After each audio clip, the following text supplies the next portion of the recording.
Hello, everybody. Welcome back to Turn the Page. And if this is the first time that you're actually seeing Turn the Page, please share, subscribe.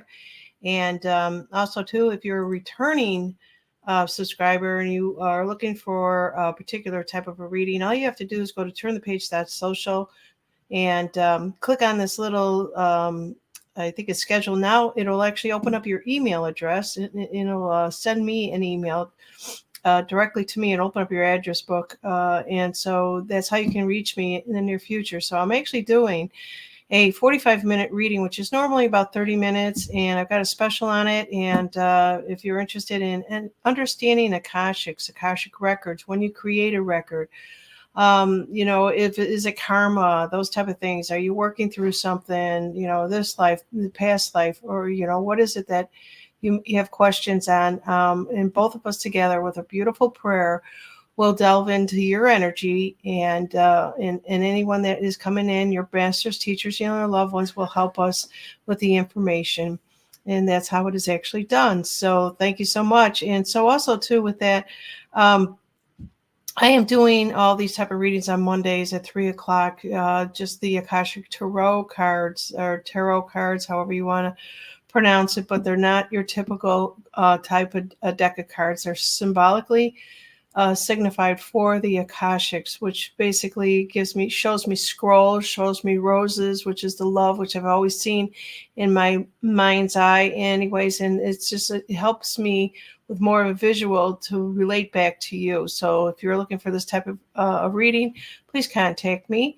And I'll give you all the information, and we'll just have a short conversation in via text or via email, and we'll get you scheduled. All right.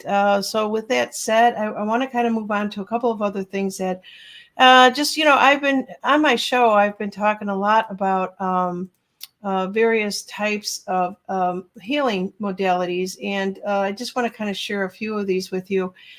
Someone happened to bring up essential oils, and hopefully I can pronounce this correctly, this type of a clay. And I just want to share it with you. So some of you, if you're interested in making your own things, because we have to get much more healthier, and we have to do it our way. And that's basically where we're going with this in the near future, is we have to get back to the basics, how our great grandparents have done this, and so on. So let's just take a look at a few of the videos that I have here for you. And did you know that if you combine coconut oil with salt, filtered water, essential oils, and bentonite clay, that you'll end up with a beautiful velvety textured toothpaste that will help heal and remineralize your teeth, help whiten them, and even heal small cavities? It's time to make the switch to a natural remineralizing toothpaste. Did you know that if you combine coconut oil with salt, filtered water, essential oils, and bentonite clay, that you'll end up with a beautiful velvety textured toothpaste that will help heal and remineralize your teeth, help whiten them, and even heal small cavities? there you go. So I'm going to play these twice because some of them are very quick and short, and I just want to make sure that you get these. If you're taking notes, if you don't want a pencil and paper, I'm actually going to try this one here. And if anybody else is going to try this one, just let me know on my next show, because I'll be asking you guys the questions on these videos going forward. Some will be recorded as this one is recorded, and we'll get together and we'll share this in our community. So also too, I always talk a lot about energy. We are energy, and this man here is he's doing justice here. So let me just kind of start this over. And the Earth's energy it's called a Schumann energy. And the Schumann energy of the Earth, Mother Earth energy, it resonates at what we call 7.83 hertz. It's a vibrating energy. Some of you who are very sensitive or are very intuitive can put their bare feet on that morning grass that's a little bit wet, or on concrete, or on sand at the beach, or on brick, or tile in your house on the first floor if it's not insulated. You're not going to ground yourself with wood or asphalt. Asphalt's man-made, but concrete's good, brick is good. And some of you might feel that little vibratory energy of the Earth. And this is what happens, Tom. The Earth is struck by lightning thousands of times a minute, particularly around the equator. If you walk outside after a lightning storm, and that energy is so charged, or just walk outside any time and put your bare feet on the ground, you're going to absorb those electrons. That's why we take antioxidants. Why some of us take CoQ10 out there, which is the best antioxidant they can possibly take, or melatonin, which is another, really potent antioxidant, is that it ties up marauding free radicals in the body. And these free radicals cause accelerated aging. You can also get antioxidants through your feet. And basically, in our foot, what we have, K1 point of the foot, it's an acupuncture point. And when the foot is placed on the ground, what will happen is, whether you're wearing leather or barefoot, is that through the K1 acupuncture point, there's an energy meridian that goes all the way up through the back, through your spine, through your brain, on the back of your tongue to the roof of your mouth. And it is part of what we call the kidney meridian in the body. And it's a major acupuncture channel which will deliver more electrons. Because remember, we think we're flesh and bones, but we're really electrical. We're electrical beings. One of the things that grounding does for you is that it balances the sympathetic and the parasympathetic nervous system. The experiments that I did with earthing, we shows that it supports heart rate variability, meaning that your nervous system is more relaxed. The other thing, the greatest discovery I've ever made in my lifetime as a physician, and we know that grounding for 2 hours thins the blood. And one of the reasons that we have so much illness in our society today is that our blood is like red ketchup. It should be like red wine. But what makes it like red ketchup? Well, trans fats do, sugars do, electromagnetics does. In other words, computers, cell phones, Wi-Fi, all those electromagnetic forces are they're chaotic forces, non-harmonious forces that thicken the blood. There you go. So this is pretty much what I've been trying to explain to people. There were energy, but I didn't ever took it to the extent that he has. So if you're around your computers, you're having a laptop on your lap, or if you're just always has your phone, you have those earbuds, just think what you're doing to your blood, and blood is our life, right? So just really think about this one.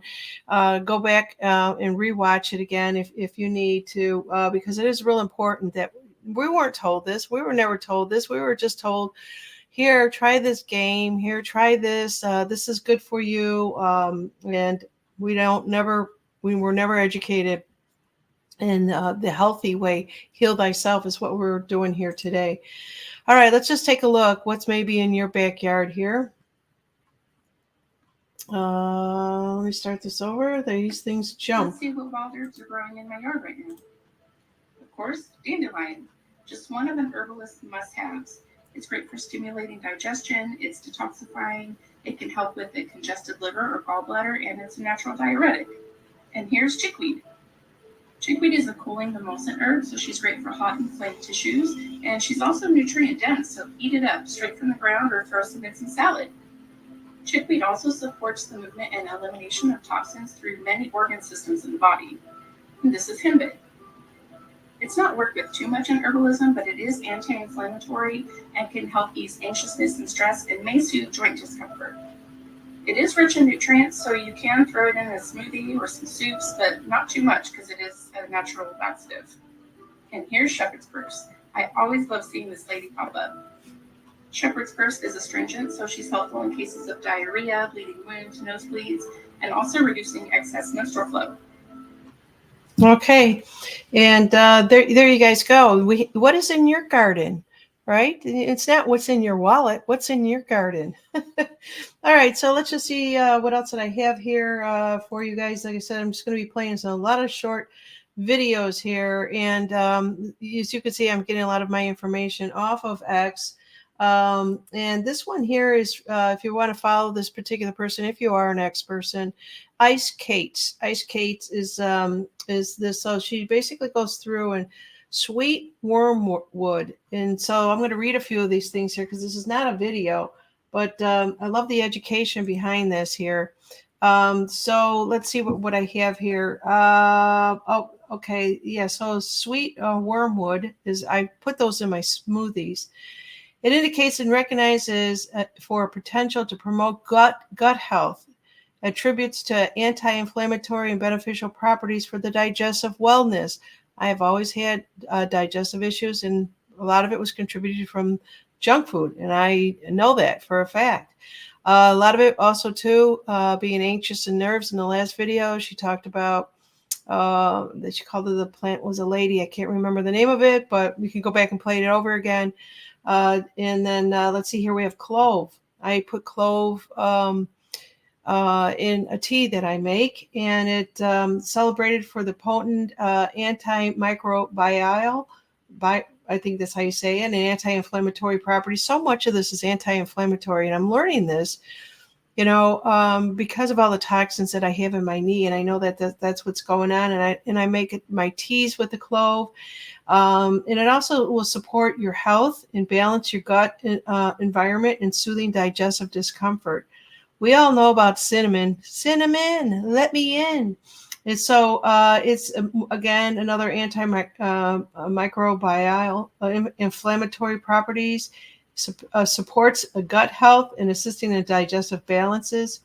A lot of these are all anti-inflammatory, and also the gut as well. So this is all the herbs for the gut health. And black walnut hull. It's known as a natural anti-parasitic and antifungal property. I actually bought black walnut wormwood to put into my smoothie. It actually came all in as one, and to support my gut and digestive system. Olive leaf is again another one that supports the gut, aiding in the balance of beneficial gut flora and promotes healthy digestive. So you pick one of these, and let's see what else we have here. Renowned for the potent antifungal and antibacterial properties, it's cyrillic acid, and it looks like it might come from a coconut. All right, so there we go with that one. This one here, herbs for the organs. I kind of started to do a show on it. It was on Saturday Night Live, and I really didn't go there with this particular one, so I want to kind of review this. Herbs for the organs. So this one here is Bicopa and lion's mane for the brain, and you just take a half of a G of each. So let's see here, your thyroid, ashwagandha extract or kelp. I actually am giving this ashwagandha to my dog, and to help support, and so he's got a thyroid problem. She has a thyroid problem. And I was watching a vet show where he's a holistic vet, and he definitely recommended this one. I'm also going to give her a probiotic to help support. So this one will help support the thyroid and the immune system, and also the gut. So I'm doubling up on those supplements. Plus, I still have her on a half a tablet. She was losing all of her hair, and I recognize that I don't keep her on the thyroxine, I think is what they give her, because she's a golden retriever, and she's too hyper when she is on it. She's just out of her mind. And so what I do is I cut that back, and I supplement it. I give her the supplements to help balance it out, and eventually up the supplements and remove her off the thyroid. But if I don't keep up on it, it really takes a toll on her hair. And at one point in 1 year, she actually lost all the hair on her tail. So let's see what else we have here. I'm just going to go through a couple more. Organic coconut is for the bloating. Kidneys, dandelion, as we know, a urinary tract, cranberry, or oregano extract 2 times a day. In the colon, we have ginger, aloe, cascara, senna extract. So there's a lot of things that you could take here for your organs. So I've got them off to the side here. Your heart, hawthorn extract, 500 milligrams, once or twice a day. What about your lungs? 1 to 2, 3 times a day for the mullein extract. And the spleen, curcumin and boswellia. A lot of these things you probably already have in the house. If not, you can go out and get that. So let's see what we have here. 5 herbal teas that are natural deodorizer. Did you know this? Well, let's talk about this a little bit. And I'm going to keep repeating these throughout my show. I've got more co-hosts that will be coming on here. talking more about all of these products here so that we will definitely be educated. We're going to go to the front of the class. All right, so several herbal teas that can help deodorize the body naturally due to their cleansing and detoxifying properties. So here are some of the teas that are commonly used for these purposes. Peppermint tea. Yummy, yummy. Peppermint tea is a refreshing flavor and it contains menthol, which is a natural deodorizing property. It can help freshen the breath and promote digestive, which is indirectly contributes to inducing body odor. Did you know that? I do now. We've got green tea. A lot of people drink green tea and they just know it's good for them. It's antioxidant and it helps flush the toxins from the body and support the liver function. The liver is, I've been told by, I've been listening to Barbara's videos. The liver is our project manager to all the other organs. We need to take care of that one there first. And let's see what else we have here. So the green tea will support the liver. It also helps with the body odor. Dandelion tea. Tea is known for the detoxifying the property. Dandelion, there's so many different uses for that, but I didn't know that also helps eliminate it. So it's multifunctional. Dandelions may help reduce the body odor. Nettle tea. I remember taking nettle tea. I've kind of gotten away from that. It has a diuretic properties, meaning that you can help increase your urine production and flush out the toxins from the body. And you want the toxins to come out through the urine. And it also will eliminate the odor. And then the lemon balm. The lemon balm tea has a pleasant citrus flavor that is known for the calming effect of the nervous system. So if you're a nervous Nelly, if you're around nervous Nellies, or even if you drink it and you've got a dog that's a nervous Nelly, I have seen people be very careful what you give your pets. So make sure that check into that first, do your research on it, but it reduces the stress-related sweating in the body odor. So we get the body to stop sweating as much and the odor goes away. All right, what else do we have queued up here? I believe that is everything there. Again, let me just see here. I think I have closed that out completely. Let me go back into it. And so if you guys have any questions on any information that I'm presenting to you, please let me know. If there's something else that you're interested in, please let me know that too. So, so heal thyself. It's a whole new you. And I'm starting to feel like a whole new me. Got on the scale yesterday. I'm losing inches, but I think I'm starting to lose the weight now. At least I feel like it, and I feel really good about that. So if you have any questions, comments, and concerns, please reach out to me. And pretty soon you're going to be able to get a hold of me, not me and my co-host that I have on, and we're going to take your questions, comments, concerns live through you calling us while we are live. And it's going to be so much fun. I can't wait to hear from you guys. I want to know your voice. I want to know who you are. All right, let me just see what else I have out here. Let's see what is going on in my health arena. Let's see here. They want me to do an update. Don't want to do that. All right. Best herbs cleanses the organs. Here's a little bit more I want to share with you. There's so much out there. There is so much. You have so many choices. Who would have thunk it, right? Who would have thunk it? We are making our own choices for our own bodies at this time. And that's what I'm talking about what self-empowerment is. So the best herbs, the mullein, is that how you pronounce it? Mullein for the lungs. Neem for the blood. Let me see here. Pteroine for the brain, dandelion for the kidneys, and milk thistle for the liver. So let me just click on here to see that was everything there. Okay. That's all that is. Whoop, I keep closing this out. I apologize. Let's get this queued back up again and see what else I had bookmarked for you guys. Okay. Yeah. So let's just talk a little bit about the chicory plants.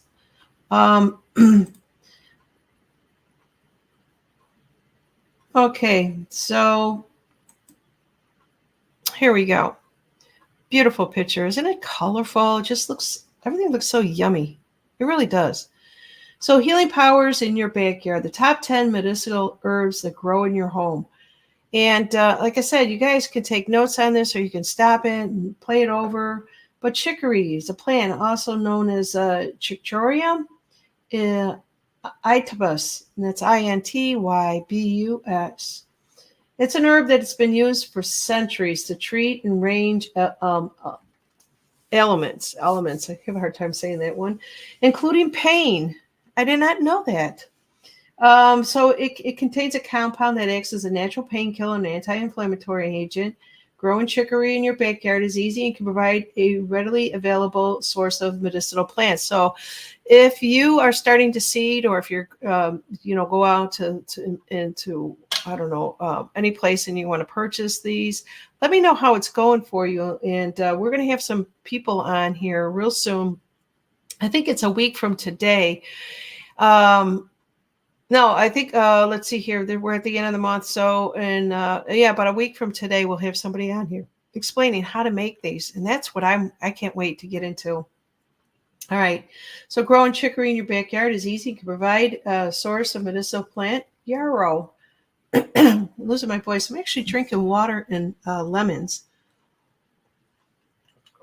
Should be warm water. Actually, it's cold. It's ice cold water. Sometimes I really crave ice cold water because right now it's extremely hot. And then there's other times where I just want something a little more soothing for my throat. But let's go back to the my plants here. Yarrow. It's a flowering plant with a long history of medicinal use. It contains natural compounds and has a pain-relieving properties. How many of you are in pain? How many of you are taking over-the-counter Aleve, Advil PM, those type of things? Think twice. Think twice.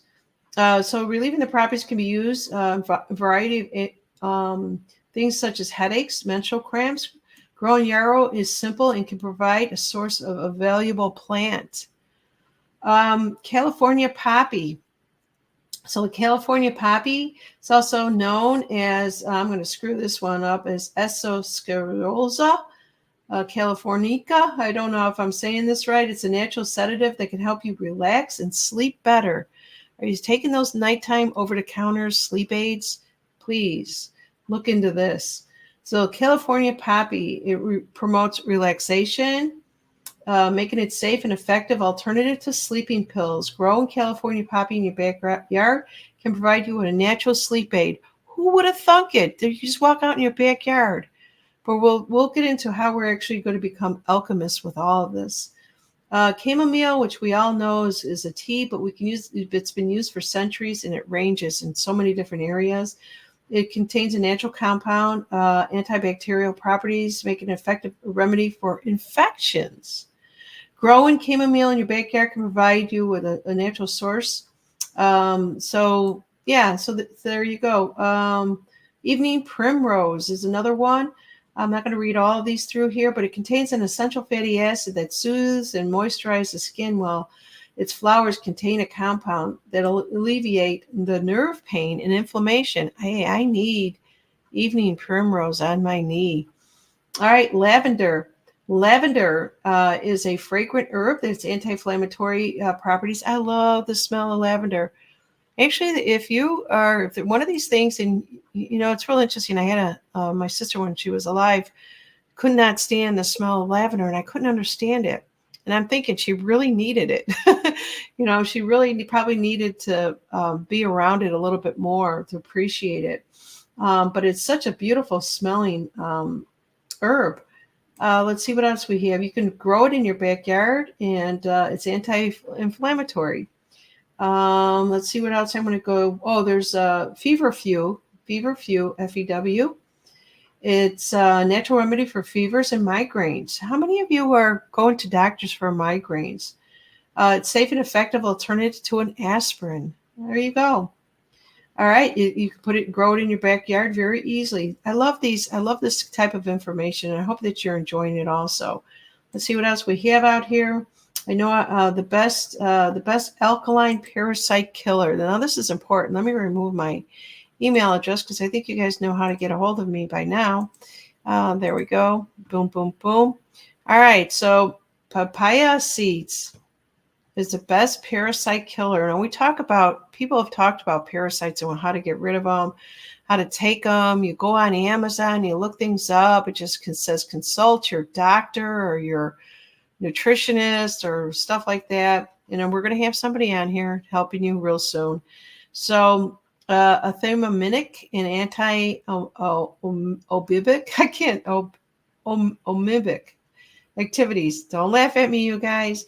Meaning they are highly effective against the parasitic worms, including tapeworm. That's all that I need to know. If you could, ginger. I love ginger. I'd use ginger probably twice a day. It improves the stomach acid. We need to really understand that you got to get away from the acidic diet, which is the fast food, fried food, to the alkaline. And so once you start doing that, and I'm telling you, I'm feeling a lot better. I feel cleaner on the inside. I don't know how to explain that to you, but that's how I feel.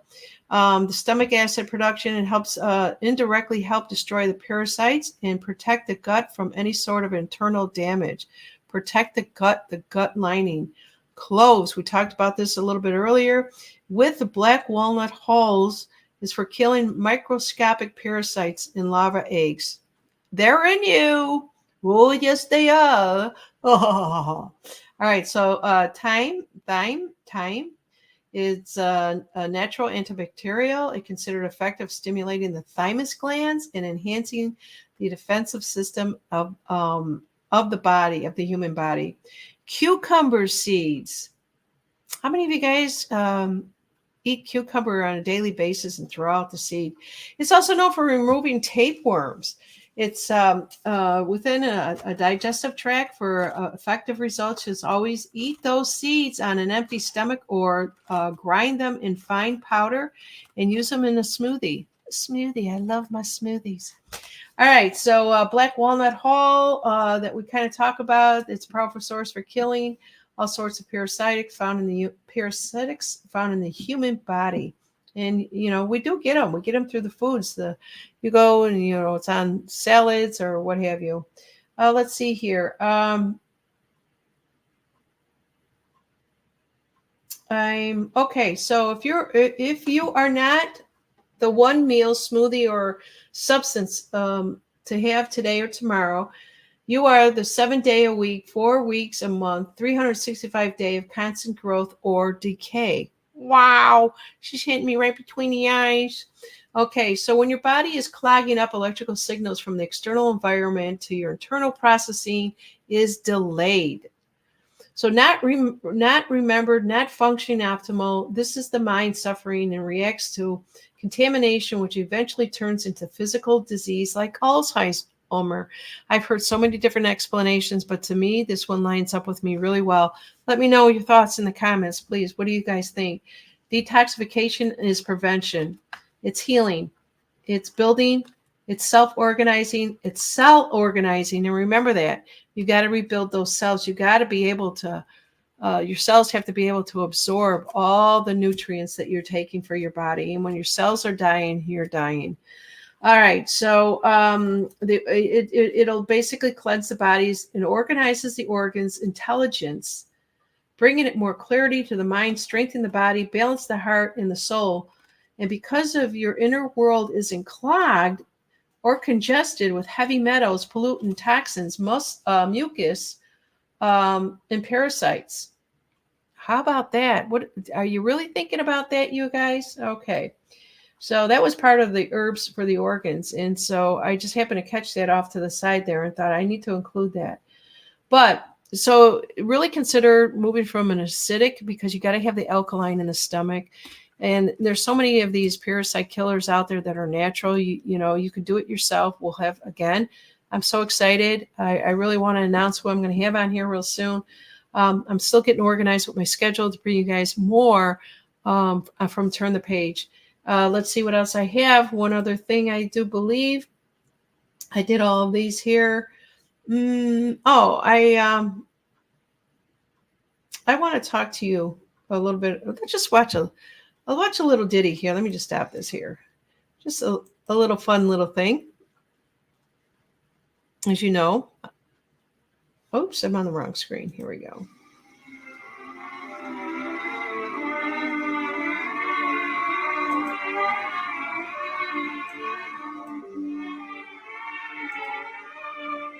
Usually, the mentally retarded are divided into classifications: the educable, the trainable, and the custodial.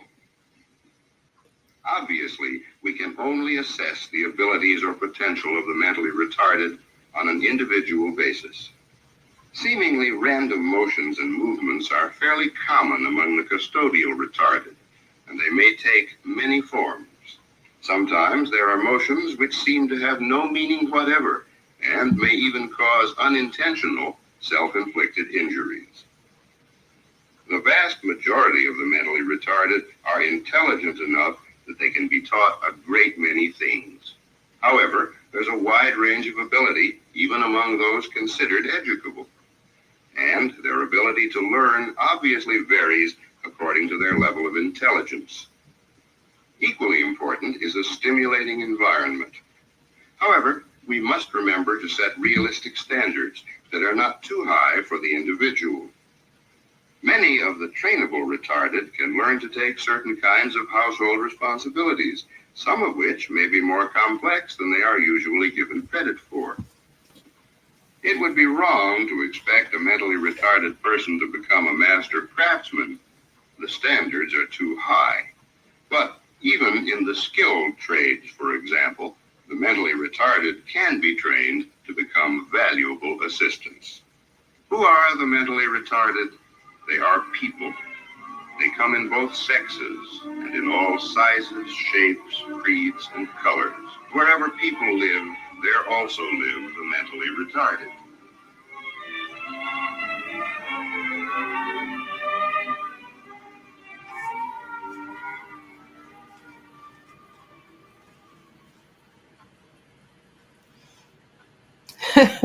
Okay, so there you go. I hope nobody's offended by this, but